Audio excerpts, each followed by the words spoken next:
Sir. Karur Murali sir, வணக்கம் sir. ரொம்ப கொஞ்சம் பொலிட்டிக்கலாகவும் இந்த முடிவை இந்த அரசு எடுத்திருக்கிறதுங்களா சார்? ஏன்னா 10 ஆண்டுகள் ஆட்சியில் இருந்த அதிமுக இதை செய்யவில்லை, இந்த முடிவை எடுக்கவில்லை. 5 ஆண்டுகள் ஆட்சியில் இருந்த திமுக எடுக்கவில்லை. ஆனால் முதலமைச்சரான பிறகு கரூருக்கு விஜய் சென்ற போது அங்கு முன்னாள் போக்குவரத்து துறை அமைச்சராக இருந்த திரு விஜயபாஸ்கர் தானே அவர் பேரும் விஜயபாஸ்கர் நீங்க மேடையிலேயே அந்த கோரிக்கையை வைக்கிறார். அன்றே அடுத்த நாளே அந்த உத்தரவு வருகிறது சார். இது ரொம்ப அரசியல் ரீதியாக இந்த ஸ்டாண்ட டிவிகே கவர்மெண்ட் எடுத்திருக்குங்களா சார்? 10 ஆண்டு காலம் அதிமுக ஆட்சியிலே இதற்கு நடவடிக்கை எடுத்தார்களா எடுக்கவில்லையா என்பது எனக்கு தெரியாது.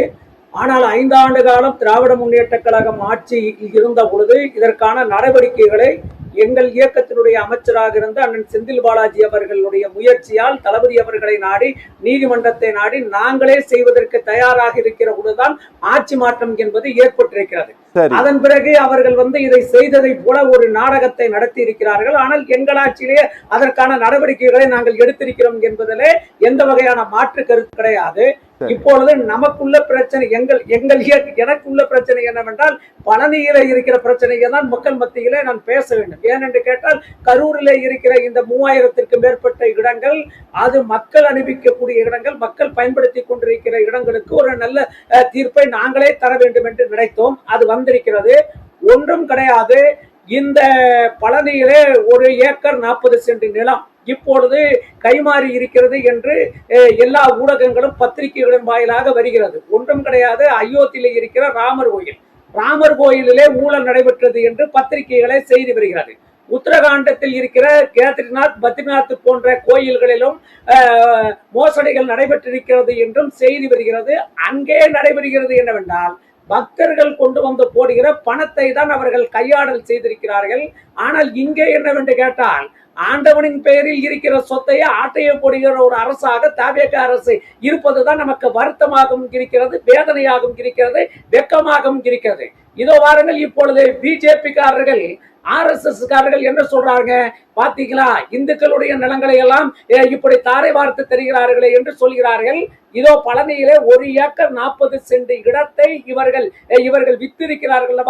இந்த நிலை வரக்கூடாது என்பதற்காக தான் திமுகவினுடைய தாய் கழகம் திராவிட கழகத்தினுடைய தாய் கழகம் நீதி கட்சிகளே முதலமைச்சராக இருந்த பனங்கலரசர் அவர்கள் இதோ கோயில் நிலங்கள் எல்லாம் பாதுகாக்கப்பட வேண்டும், பெருச்சாடைகள் உள்ளே பூந்து விடக்கூடாது என்பதற்காக தான் இந்து சமய அறநிலைத்துறை என்ற ஒரு துறையை உருவாக்கினார்கள்.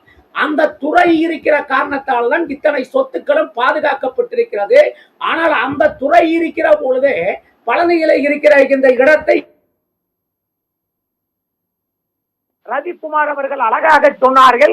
இதோ பாருங்கள், ஒரு நல்ல நோக்கத்திற்காக, ஒரு நல்ல கொள்கைக்காக கொடுக்கப்பட்ட இடம் குப்புசாமி ஐயா அவர்களால் கொடுக்கப்பட்ட இடம். அந்த கொடுக்கப்பட்ட இடம் அது கோயிலுக்கு பயன்பட வேண்டும்.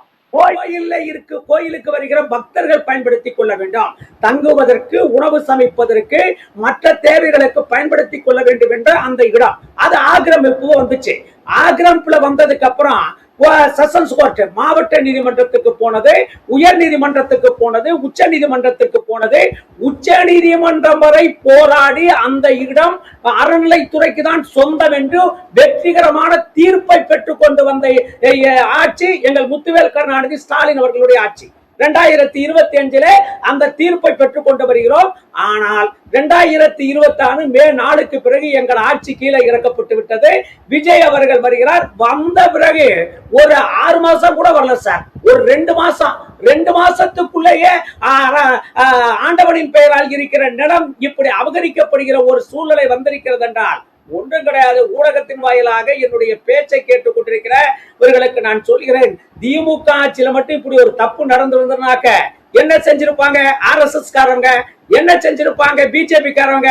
பாத்தீங்களா, திமுக காரவங்க ஆண்டவனின் பெயரால் இருக்கிற நிலத்தையே இப்படி பண்ணிவிட்டார்களே, விண்ணு மண்ணு குவிச்சிருப்பாங்க. பத்திரிகையெல்லாம் முழு பக்கத்துல செய்தியை போட்டிருப்பாங்க.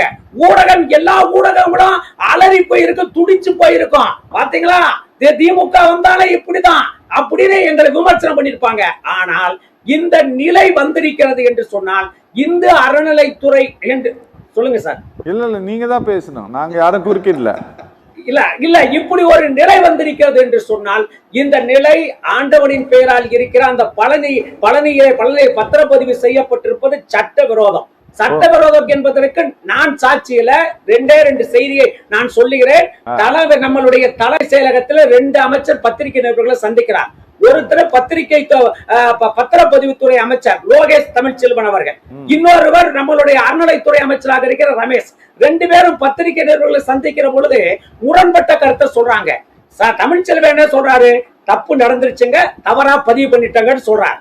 ஆனா இவர் என்ன சொல்றார் ரமேஷ், இல்ல சரிவர நாங்க பார்க்கல, சரிவராம பார்க்காதனால இப்படி தப்பு நடந்துருச்சுன்னு அழகா சொன்னாரு சார். இந்து சமய அறநிலைத்துறை அமைச்சராக ரமேஷ் அவர்களை நியமிக்கப்பட்ட பொழுது திராவிட கழகத்தினுடைய தலைவர் ஆசிரியர் ஐயா வீரமணி அவர்கள் சொன்னார், கட்டுச்சோத்துக்குள் பெருச்சாலையை கட்டியதை போல அறநிலைத்துறை அமைச்சராக இவரை போட்டிருக்கிறார்கள் என்று சரியாக சொல்லி இருக்கிறார்கள். ஆகவே இது மோசடி. இந்த மோசடியில் இருந்த அந்த நிலம் மீட்கப்பட்டு நீதிமன்றம் ரத்து செய்திருப்பதை நாங்கள் வரவேற்கிறோம். திராவிட முன்னேற்ற கழகத்தினுடைய நோக்கம் ஆண்டவனின் பெயரால் தவறுகள் செய்யப்படுமானால் அதை தட்டி கேட்பதுதான் எங்கள் நோக்கம் என்பதை நாங்கள் தெரிவித்துக் கொள்கிறோம். ஒன்றும் கிடையாது. மாரிமுத்துனா அந்த ஈவோ எங்க ஆட்சியில் இருந்தாரு, நல்ல மனுஷன்.